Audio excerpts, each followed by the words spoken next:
All right, hey everybody, welcome back to the channel. This is Rob here at Smirking Gun Reviews, back to talk more comics. This time we're talking about all the comics that I got this week for the week of August 18th, 2021. Yeah, this is like the last hurrah. I don't get to pick my books up till Friday, and I have to, takes me all this time to read them now. If I got them on New Comic Book Day like I used to back in the day, I used to a long time ago I'll throw up a playlist at the end of this where I used to review them all in one day, to get up ahead of things. But I'm not in that big a hurry, and I still want to talk about them, and hopefully we can keep this up for anybody that still wants to pick up the new books that are still out there for New Comic Book Day of this week. I also want to mention, if you're liking what we do on the channel, make sure to hit the like button. And don't forget to become a subscriber if you're not a subscriber. That would really help me out a lot. Especially all you new people, welcome. If you're just passing through, hit that button. God, I hate that. I said it twice. Also, if you're new, returning to the channel. Jesus Christ, there was a loud noise upstairs. If you're returning to the channel, welcome back. How you doing? How's everybody doing? Two things really quickly. I want you to check out Mr. Miracle Comics if you're into comic speculation. This guy is really good at it. He gives you the undervalued books that people are not talking about. Ones you can actually afford. Ones that aren't the no-brainers out there like, Uncanny X-Men 266. Gee, who doesn't want that? No, these are the books that help build your collection into a more refined, better collection. Or if you want to find books that you think will be worth something a little bit more down the road, check them out. I use it just to find really cool books that I'd forgotten about, or that were off my radar, and I'm building a much better collection with some of these classic books. So check out Mr. Miracle Comics. Every 2 weeks usually he does some speculation. He does other videos on his channel. Look him up. Subscribe to his channel. Give him some love. Buy some cool comics. Seriously, go through some of those videos. You're going to find some great books with great deals. Second, speaking of great deals, I'm going to talk about quickly the comic book shop that I go to, which is Graham Cracker Comics here in Illinois. There are several locations. The link in the description for Mr. Miracle Comics will be in the description. And also the link to the online store to Graham Cracker's Comics, where it is the best comics online store. I do not get sponsored by them. This is just me showing them some love, because they have one of the most accessible and great catalogs for books. It's real easy to find stuff on there. I find a lot of other places very, very difficult. Here's a couple of pictures of where I go, just so you know how to spell it right. And yep, this is me just doing this.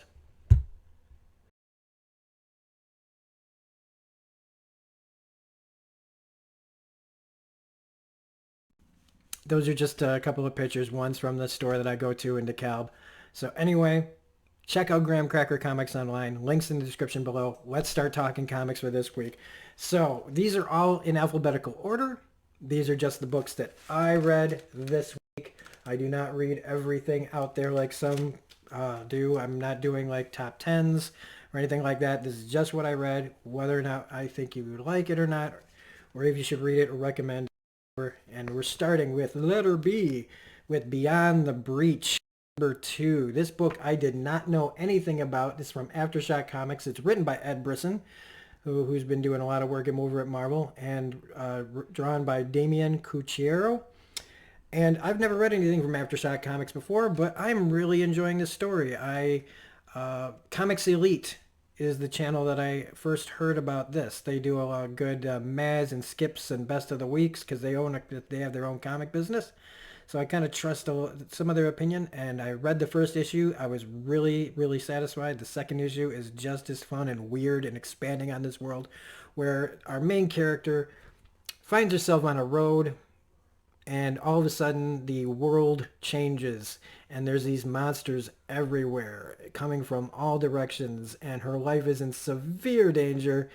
And I don't want to give too much away, but there's just these, well, I mean, I might as well tell you the main premise, right? Is these breaches are happening, and alien worlds are, and alien creatures from multiple places, multiple dimensions or universes are coming through. And as our main character is trying to navigate this new Earth, where these places have all just kind of come, it made me think of The Mist a little bit. Um, but there's characters like kind of randomly put through like it from different places that have no connection to each other. We have no idea why this is happening. But in the second issue, she finds herself meeting some help. We run into some people that have also encountered a lot of monsters, and they react badly. And honestly, you know, it would be pretty an awful experience. So these people kind of being on edge, it makes sense. And I'm kind of surprised because I'm not always the biggest Ed Brisson fan. But this story, you know, a lot of these guys that I'm maybe not so fond of all the time with their big two books, a lot of times they shine in these independents, and this book is no different. So I highly recommend Beyond the Breach. If you can find issue 1 and 2, get it or pick up the trade. Second book we're talking about is Eat the Rich #1, another book that I found out from Comics Elite. I wasn't sure what I would think of this, but it was the #1, and I wanted to check it out. And it has been compared to Get Out, where this girl is going to meet her boyfriend's family. And so far, it's okay. I'm going to give it another two issues maybe to see if I really like it before I stop reading it. But so far, it's pretty good. Again, if you saw Get Out, if you liked Get Out, it has that kind of feel where everything's hinky. When she gets there, she's got a lot of, you know, anxiousness about what's going on. The boyfriend himself seems really unsure that she should be there. There's a whole thing also with the help, kind of like in Get Out. So if you like that, yeah, and I mean, it's got cannibalism in it and a bunch of rich people doing crazy things. And so far, I like it fine, but we're going to see where this goes in the next 2 issues. If it's not really getting me riled up by the next 2, I probably won't keep reading it. And it's written by, I should always say, it's written by Sarah Gailey, drawn by Pius Back, and we got Roman Titov, I believe, on colors, and lettered by Cardinal Ray. So that is from Image. No, that's from Boom Studios. Next up, we return to the big 2 with Gamma Flight #3 by Al Ewing, Crystal Frazier, Lan Medina, and Antonio Fabella. I read this off the strength of Immortal Hulk. It's okay. It's only a miniseries, so I probably will finish it. I'm not a big fan of a lot of the characters in this, like Titania. I think Absorbing Man's kind of interesting. Puck, I could kind of give or take. I do like what they've done with Doc Samson, where he's merged with Sasquatch from Alpha Flight. But the real crazy star of this is Rick Jones mixed with I guess he's that radioactive character from earlier in Immortal Hulk. I think he's bonded, and it's real creepy. And it returns every time he shows up talking. The body horror image, the David Cronenberg-esque feelings of Immortal Hulk are there. So far, though, this book is just kind of, I'm waiting for it to reach its point. It's like an epilogue to Immortal Hulk. And so I'm enjoying the writing okay, but there's some stuff in here that I don't know. If I wasn't being such a completionist, I probably wouldn't get this book. Written by Al Ewing, I probably wouldn't be reading it at all. So that's kind of a middle of the road, like a meh. Now we are on Guardians of the Galaxy #17, where we're doing like this last Annihilation story with Dormammu taking over Ego and infecting the whole universe, and doing the whole end of the universe thing. What's great about this, again, this is another Al Ewing book with Juan Frigeri and Federico Blee. What I like about this is when you add Doctor Doom to the Guardians of the Galaxy, you got a lot of interesting stuff happening in here. Nova, Rich Rider, has a problem with Doom being on the team and how they want to divide up the team and how they're dividing up the team because Doom's can't be trusted. And, he's got a point, but Doom's also like one of the most badass characters in comics. But there's all these things happening and everybody's kind of splitting off into the ways that for the plan to work as good as it can possibly be. Without giving too much away, I mean, again, it's the conflict that's going on here. It also connects to Arakko, the X-Men, terraforming Mars a little bit here. Just it's still really good. I don't want to talk too in depth about this, but things go sideways quick for a lot of things, and Doom also it what I like what they're doing with Doom is that he's up to something, but whether it's for himself or not, uh, how much is it for the good of the universe and how much is actually going to be good for Doom, you never know, but that's what's great about this kind of character. Also, he just does like some really great stuff. Like he's really proficient. Doom is Doom, man. And I've actually been appreciating that character way more as I get older. Next up, we have Kang the Conqueror #1. I was not sure about this book. Here's the Scotty Young variant, very Marvin the Martian. But then I read it. Now, I know there's some people out there that probably think that this is too wordy of a book because it's called Kang the Conqueror. Why aren't we seeing him conquer things? Well, it's because, look at the title.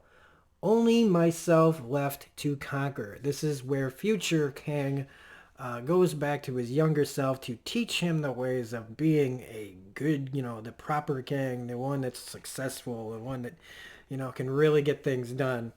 And I really like the art in here. This is from Jackson Lansing and Colin Kelly writers, Carlos Magno artists, Espen Gruntedjern color artist, Joe Caramaga letterer, and Mike Del Mundo is the cover artist. And what we have is it's a lot of narration. It's a lot of information. But the thing is for some people who don't know shit about Kang the Conqueror, this is a nice place to start. Because with shows like Loki and where Phase 4 is going with the Marvel Universe, this is actually an interesting book and a necessary. I like that they're doing a Kang book for a change. This is his first actual book. And it's not like a lot of those throwaways where that they're just, this isn't like them just trying to make something that ties into the MCU. This is an actual story here, a good story, and kind of like it deals with all the traps of time travel of, if everything is a circle and Kang ends up being going around and around and around, and can you really change things and all that? Is everything just this one unending cycle? And how young Kang has to navigate it, and go through the past and go and see all the places. And for that, so for some people, this is saving them money. They get to see the history of Kang. I also, and this is how much I didn't really know much about Kang myself going into this, because I didn't read a lot of Kang books when I was younger. So I didn't know that helmet, there was a guy under there. And I kept wondering, they always say, like, it's Nathaniel, one of the versions is Nathaniel Richards. And I was like, well, Nathaniel Richards is a person. Why does he have that weird-ass face? It's because he doesn't. It's a helmet. I feel stupid. Really stupid. It's okay to call me stupid about this. But he takes him back to, like, 65 million BCE. And, this is where he's, like, training him. And, we get the stuff with, there's the backstory of everything that, who he's fought and who he's beat. So there is action in here through flashback kind of storytelling. And I was enjoying it. And then you've got, telling him not to fall in love. And, of course he does. And there's the girl that I'm always trying to remember her name because there's so many names these days to put into to try to keep straight in my head. It starts with an R. Ravona. I'm going to look it up so I don't keep stumbling over. Ravona. Yes, that's the name. So, of course, you know, he meets some, you know, a girl, and he thinks everything is cool. And when Kang finds out, Kang, like, just destroys this whole place. You know, hits himself, you know. And he just literally just takes a big-ass gun and just starts taking everybody out. And that's when he puts on the suit himself, starts to mend it to his own, to fit himself, as he watches like the asteroid that comes to hit the planet and end that age of dinosaurs. You know, I know I'm talking more about this book probably than I would have normally. I probably should have done a single video on it. But he ends up back in Egypt. So this, again, it helps people out who don't know the history. You get to take a trip through the history of Kang through this book. I didn't put everything in bags and boards because I ran out.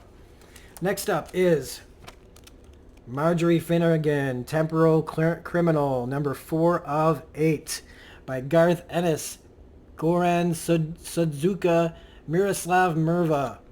Okay, I just wanted to get be on the ground floor of a Garth Ennis book from the, you know, I just wanted to be in on a book before everybody knew about it. And so I picked this up, and it's a lot of fun. It's weird. It's really weird as Marjorie Finnegan goes through time and just breaks all the laws, that the temporal crime, like time laws, as her sister chases her through them. It's got a story about that she's actually finds out a plot to destroy everything, and how her sister and her have to kind of team up to solve this crime that's really going on. This one involves her being caught by her sister, put in like temporal jail, where we are introduced to Dinah, the raptor. It's a lot of fun. This book really brings the fun. I highly recommend, if you don't want to get all the issues, pick up the trade. This is another gem from Garth Ennis. I really, really like it a lot. It took a minute to get going, but once it gets going, it really gets going. Moon Knight number 2. I was so waiting for a new Moon Knight series to start, and so far they have not disappointed. This is another one of my top favorite books of the week. This is by McKay, Cappuccio, and Rosenberg. Where in this, there's a group of elderly people that have been attacking people, and Moon Knight's visiting his therapist, who's also a vampire. And in it, how he finds out who's actually up to everything, and how he resolves this issue is so dope. I was so happy with how this book ended. I can't wait for all the more issues. I don't want to say anything about this book. Just that Moon Knight was one of my favorite books in the last run before it ended. And like I said, I was chomping at the bit, and not just because there's a new show coming out. I've liked Moon Knight for a while, and I'm finally so happy that he's getting his due and a new book. This is so far really, really good. If you like Batman, this is Marvel's Batman. He's got, you know, he's got multiple personalities. He's got some issues, and it's written well, and I like the art, and I'm gonna gush. I'm not even gonna go into this because I want you to read this. Pick up the trades, whatever. It's pretty damn good. This we're gonna not really talk about, but this is The Nice House on the Lake. This is the second printing of the second issue. I am picking up all the printings of The Nice House on the Lake because it's an amazing story by Tinian. If you're not reading Nice House on the Lake, I'm not going to tell you nothing about it. You don't deserve it. You got to find out for yourself. But it's amazing, and I will not miss an issue, a variant, or another printing. That's how much I recommend that book. I did just do a video on Nightwing, number 83, one of my favorite books of the week. Never talked about Nightwing before. Check out the video if you want to hear more about this. Honoring Alfred. That's all I'll say. Good book. Nocterra number 6 by Scott Snyder, Tony Daniel, Tomeo Mori. You know, I think, yeah, I think I've been covering everybody's stuff. Yep. So this is the end of the first arc of Nocterra. It did not disappoint. I like the art. I like the writing. I like how they resolve this section and where we're going from here. Dealing with talking about where this story started, you know, how she reminds the audience that's reading it, you know, like how things, where were you when this all happened and how this all went down. And they think they found paradise, but the guy that's running it, his brother was the guy that helped get them there. He actually wants to kill them, get what they know about a certain place that's very important to this guy. He brings the villain there, this guy who's dressed all in black, like this. It's intense, and how our heroes manage to get out of this situation to start things up again. It has a great kind of Walking Dead type moment near the end, which I really like. You know, he's standing right behind me, isn't he? Ah! I just really dig this book. I really, really do. Image Comics is doing a lot of good things, and Nocterra is one of them. So if you don't know what Nocterra is, though, it's the world went dark, and if you spend too much time in the dark, you become like these monsters infected with it. It's taken over all the animals and all the people that were left out there, and the world is just darkness, and the only way to get around is with UV lights and protect yourself with lights. Lights are limited. It's a really great concept, and they're pulling it off brilliantly, and it feels like it's been going for longer than 6 issues, but hey, what do you know? Okay, Radiant Black, number 7. Now, I was really hyped for this book. I got into it late. I was very lucky to get the first issue without it going to second printing at my local comic book shop, and I liked the beginning of this. This guy finding a suit that he, could make him a superhero.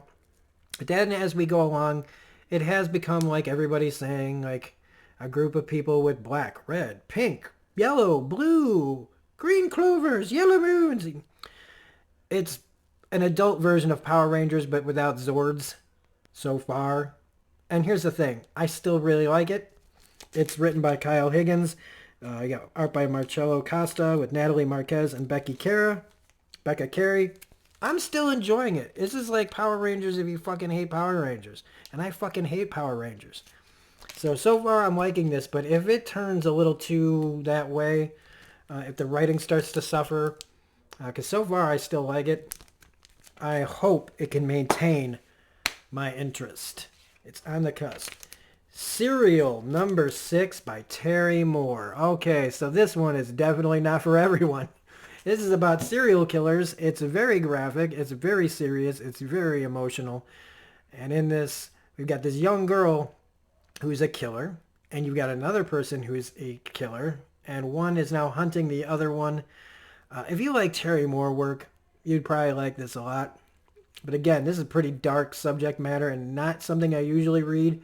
And every week every time I get one, I say, this is going to be the last one. And then I get another one. I can't stop reading it because it still makes me want to find out where it's going in the end. And I'm locked in. It doesn't matter how troubled I feel after reading it. But it's still something different out there. I like it. Okay, Sinister War number 3. Nick Spencer, Brisson, Bagley, Gomez, Carlos, Reber, Crossley. There's only one issue of this left, and it's more of Spider-Man getting his ass kicked. As we're trying to get to that thing that's hopefully going to happen with where it, goes back and gets rid of one More Day. Yeah, the One More Day storyline that I never read and everybody's really pissed off about. And I've been a completionist again for Spencer's run. And I have not been a big fan all the time of this run. And this war is just kind of I don't know. I don't know how to really fully talk about this book until it's over, I think. But right now, it's just kind of, I guess there's just a lot of story, like we were just dragging out this whole thing We have to have some big war, so have all the Sinister teams come and beat the shit out of poor Spidey. So that he has, like... Because I know Ben Reilly's coming back. So I guess they want to kick his ass so that he can take a break for a little while. I don't know. Star Wars War of the Bounty Hunters number 3 by Soul, Ross, and Minon. Look, I got into this run of Star Wars because it takes place between Empire and Return of the Jedi. Empire is my favorite Star Wars movie. Empire is one of my favorite movies of all time. So I've been into this, but it's quickly waning. And I don't just mean this storyline, War of the Bounty Hunters. This really waned on me. But just in general, when I know where it's going and how much they're just adding or rewriting or filling in the blanks, things that, like, do they make sense? Why wouldn't characters, like, why wouldn't we talk about this later? Blah, blah, blah, blah, blah, blah, blah. But this does have Darth Vader fighting Mira from Solo. And it's kind of interesting. Just Darth Vader's the best part of this book. Chewie and Boba Fett fight for a second. It doesn't end the way I wanted it to. But again, because we all know where it's going, does it really matter that they fight? And Darth senses Luke nearby. And again, because we know what's going to happen, we go right into Star Wars issue 16, the immediate thing that happens kind of concurrently and after those events. So in this, we get to see how Luke got there to the place where they're auctioning off Han Solo. At the end of War of the Bounty Hunters, Darth threatens to slice Han in half if Luke doesn't show, which again, stakes-wise mean, like, it doesn't happen. So where's the threat? But we see how Luke got there. We see some of the side of, like, behind-the-scenes events with Calrissian and Leia, and how Luke, well, we know he can't confront Vader here, so again, stakes. This one's also by Soul, Rosanis, and Rosenberg. And look, the art's fine. It's not written bad. It's just, again, stakes. And I'm putting myself through it, so I'm pretty close to dropping these books. Just to save myself some money and some time, because I don't really look forward to them anymore. And I did at the first, but as it goes on and it gets closer to Jedi, the less I'm, like, interested. So I don't know. I still love Star Wars. Trial of Magneto, number 1, by Williams, Wernick, and Delgado. I didn't hate this, but I have my own theory, and so Wanda's dead. X Factor's there to do, like, the CSI work, to try to find out who killed her. And Magneto goes to war against everyone when they try to take him in for questioning. And some of that stuff is really fun and everything, but it all comes down to, like, why did Wanda die? Where is she? Is she really dead?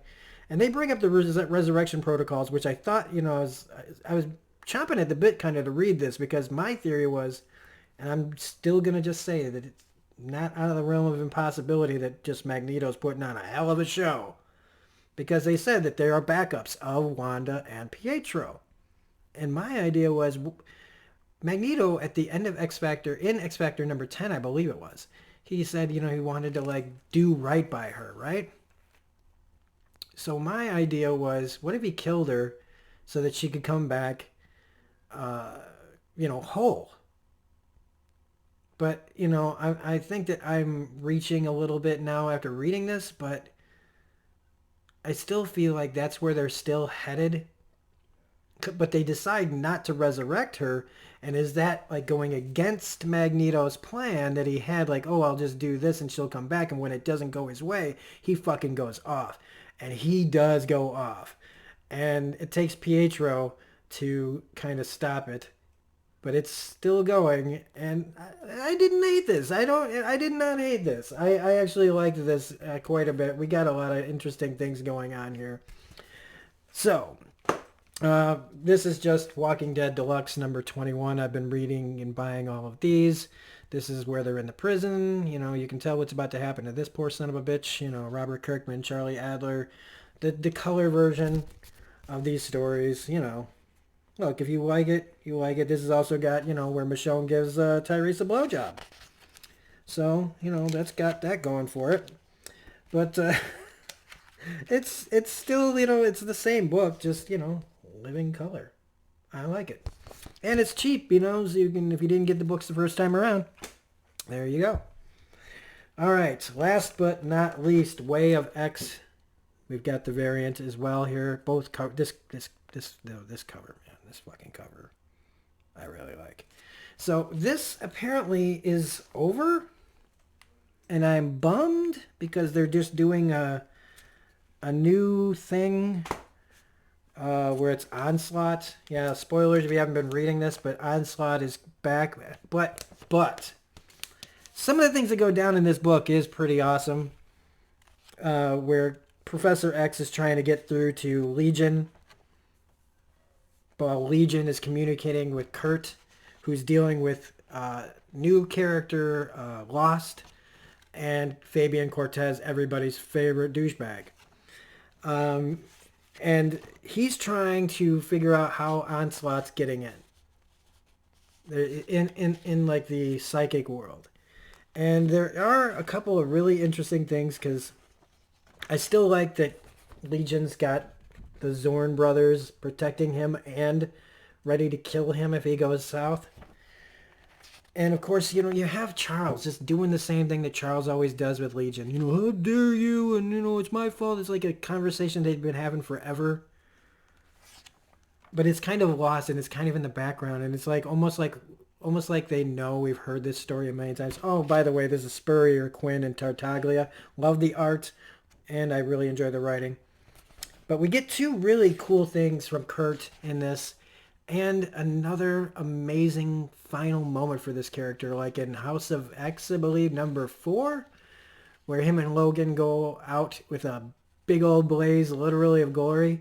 And this, he does the same kind of thing, just on a bigger scale.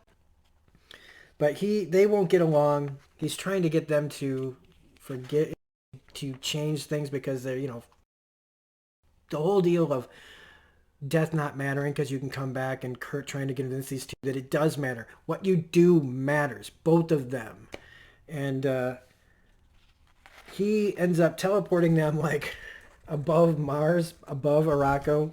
And he's like, they're 10 kilometers up, and he's giving him an ultimatum like, look, Lost has control of gravity. She can help herself. Fabian deletes her, like negates her power, so they're both going to fall and die. And on the way down, he's teaching them about, you know, talking to them about the laws of Krakoa. And if you think that I'm on the Quiet Council, if you guys think you can just die like this and keep flaunting like this and keep the same attitudes like this, that life doesn't matter, I can make sure that you don't come back. I can make sure that we drag this shit out forever, and you don't get to just come right back. And, you know, I will judge you. And this is when, like, Onslaught starts to come back, and they figure out, and I really love this, because the way that this power goes down, Phobos, one of the moons of Mars, is now about to crash into it and kill everybody. And they talk about how he gets in, how Onslaught gets in. And Legion figures it out in this moment, because he touched his dad's mind just for a moment. And he's like, he's going to oppose my resurrection if I die here. Because it's worse than that. The shadow's in him too. It's bloody resurrection, isn't it? That's where Onslaught's getting in. I think he's eating the offcuts, those wee bits of lost life, lost experience between when you get recorded and when you die. I think he eats the part of us that don't come back, that's what's making him strong, and he leaves parts of himself to fill the gap. Well, everybody's about to die. They've got the information, but this is coming down there, and Nightcrawler tells Fabian to amplify his powers with his mutant abilities. He's like, I can do it. Overload me. And he hits him with it. And he blasts up. But when he amplifies his powers, not only is he on fire, but he says, I see it. I see how we win. I see how we flourish. The path. The way. But I won't remember it. And he's telling Fabian Cortez that when I do this, you are going to have to be the one to help me remember how we win. With but a phrase. the spark. And he teleports to the moon of Mars that's coming down, lands on it because it's coming into re-entry. As he burns up, teleports it back to where it was before, and he dies. And, you know, we see him like this burned on the now back in its place moon.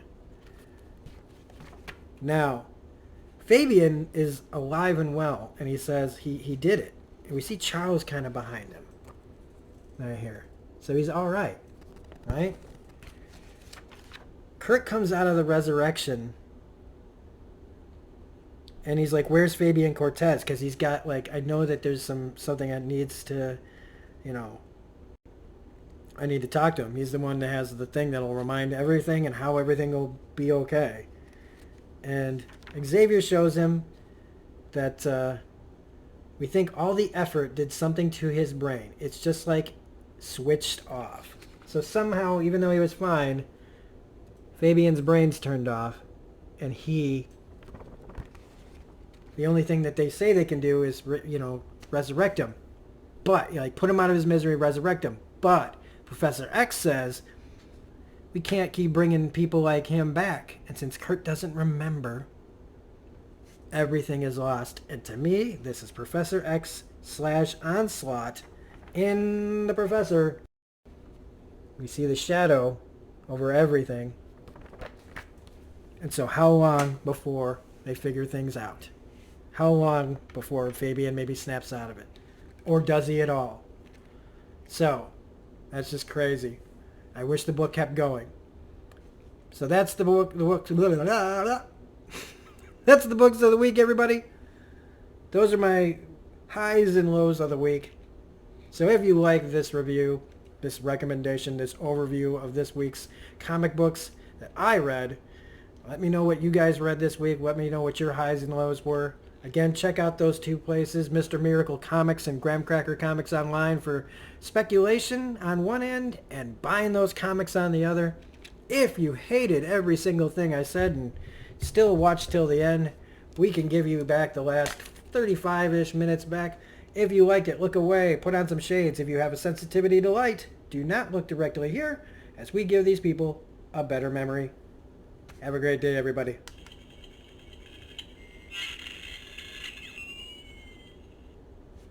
Keep reading comics, go to your local comic book shop stores, and here is hopefully something better than what you just watched. Have a good one, everybody. Bye.